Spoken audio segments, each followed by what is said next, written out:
Bem-vindas e bem-vindos ao projeto Espiral dos Sinos, Sistema Nacional de Orquestras Sociais do Brasil, programa que resulta do convênio entre a UFRJ e a Funarte. Eu sou Fábio Cury, fagotista e professor de fagote da Universidade de São Paulo. Estarei com vocês em 10 aulas curtas com temas variados, mas sempre relacionados ao fagote. Na primeira aula, farei um breve histórico do instrumento. Vou convidá-los a acompanhar comigo a trajetória do fagote, mostrando as réplicas de época que eu toco. Aqui, perfilados lado a lado, em ordem cronológica, vocês veem os instrumentos a que me refiro e com os quais darei alguns exemplos musicais ao longo dessa pequena aula. Da esquerda para a direita temos a Dulciana da luthier norte-americana Leslie Ross, baseada em modelos espanhóis de Melchor Rodrigues e de Bartolomé de Selma, que são do século XVII. Seguida a Dulciana pelo fagote barroco Wittfeld, em réplica do luthier espanhol Paul Riols, e a seu lado um instrumento do luthier holandês Peter de Koning, um fagote Prud'hon de 1770. Seguido novamente por outro instrumento de Paul Riols, que é o fagote clássico Heinrich Grenzer. E por último, vemos o tradicional fagote moderno Püchner modelo superior de 2015. Não se pode precisar com exatidão quando e onde o fagote surgiu. Contudo, tudo indica que tem aparecido em meados do século XVI, como uma família de instrumentos de diversos tamanhos, como era comum na Renascença. Essa família de fagotes é ilustrada no Syntagma Musicum de Michael Praetorius, publicação de 1619. Neste livro, o instrumento é chamado de fagote e o modelo baixo, que deu origem ao fagote moderno, de Choristfagot. Muito provavelmente o fagote veio da família da charamela, chamada de Chalma em alemão ou Schaum em inglês. Ele apresenta muitas semelhanças com o pommel, o instrumento grave da família da charamela, mantendo o mesmo princípio de tubo cônico com tudel e palheta dupla. Porém, aqui, o instrumento é dobrado.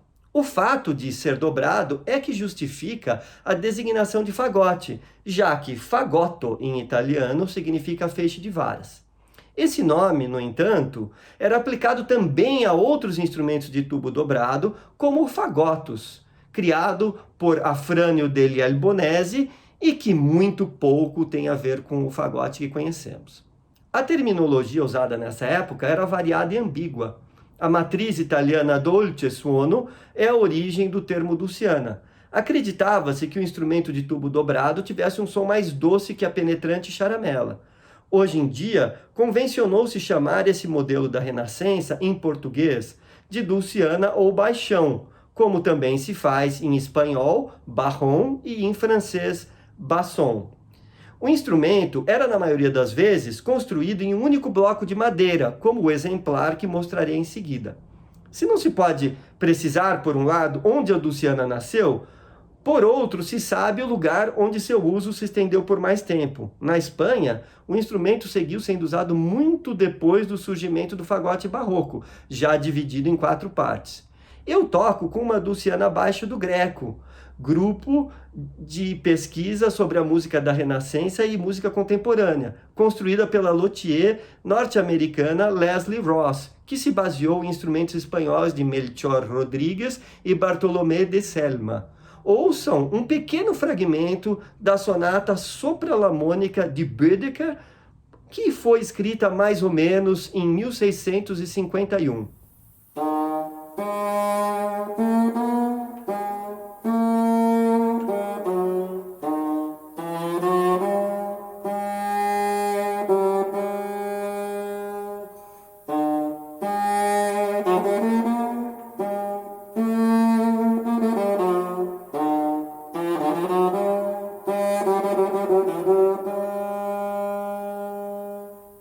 barroco, o fagote dividido em 4 partes, com a campana mais alongada e 3 chaves, si bemol, ré e fá, provavelmente se originou na França, no meio do século XVII, já que muitos dos documentos de época se referem a esse modelo como o novo fagote francês. Talvez o instrumento tenha resultado das pesquisas empreendidas na época de Lully e do rei Luís XIV, na França, um centro então de opulência e vanguarda, cujo modelo musical era imitado por várias cortes europeias. Jacques Hotteterre e Michel Philidor, 2 instrumentistas e luthiers da corte, a quem se atribui a transformação definitiva da charamela em oboé e que trabalhavam na Grande Écurie, podem ter ajudado a desenvolver essa ideia. O nome Grande Écurie, que soa elegante em francês, nada mais é que o estábulo de Versalhes, onde os cavalos eram guardados. Mas, além disso, era também a sede dos grupos de sopro da corte. Por volta de 1700, o fagote ganha sua 4ª chave, o Lá bemol, e mais adiante, no século XVIII, a 5ª, o Mi bemol.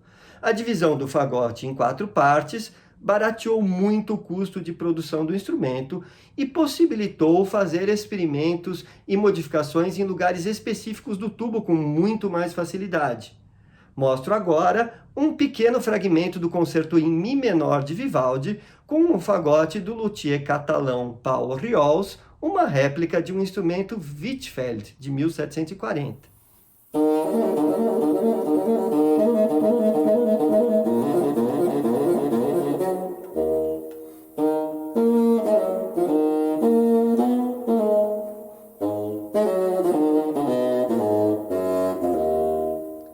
Também toco com um fagote Prud'hon Thierrot, originalmente construído por volta de 1770, uma réplica do luthier holandês Pieter de Koning. O instrumento se consagrou no início do movimento de performance inspirada historicamente. É afinado em 415 Hz, afinação que se convencionou usar como padrão contemporâneo na performance com instrumentos barrocos.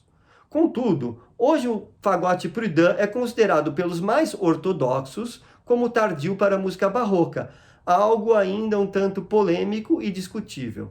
O instrumento pode ser ouvido em meu álbum Fábio Cury e Alessandro Santoro interpretam Bach, no CD 2. Mas mostro aqui também um pequeno fragmento da sonata em sol menor de De Vienne.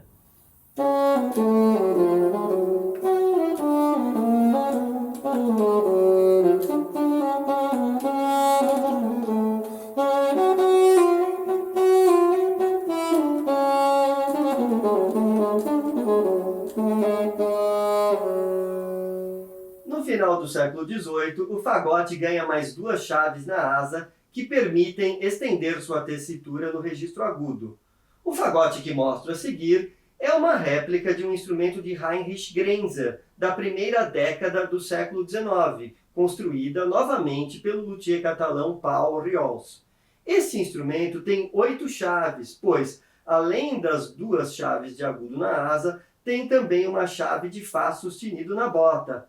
Vejam como soa o tema do concerto em Si bemol maior de Mozart com este instrumento.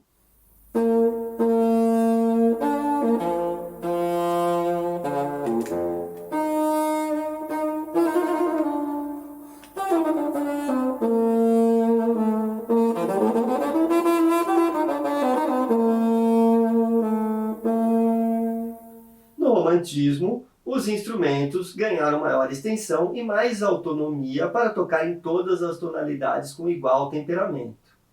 As modificações sofridas no século XIX pelos instrumentos de sopro consolidaram basicamente a constituição desses instrumentos até hoje, ainda que pequenos ajustes continuem constantemente sendo feitos pelos construtores modernos. No fagote, a figura determinante para as mudanças que levaram o instrumento à sua configuração atual foi Karl Almenheder, um virtuoso do instrumento, professor, compositor e luthier. Com a parceria do pesquisador alemão de acústica Gottfried Weber, Almenheder desenvolveu um fagote de 17 chaves. Em 1843, Almenheder publicou um método justamente para esse fagote.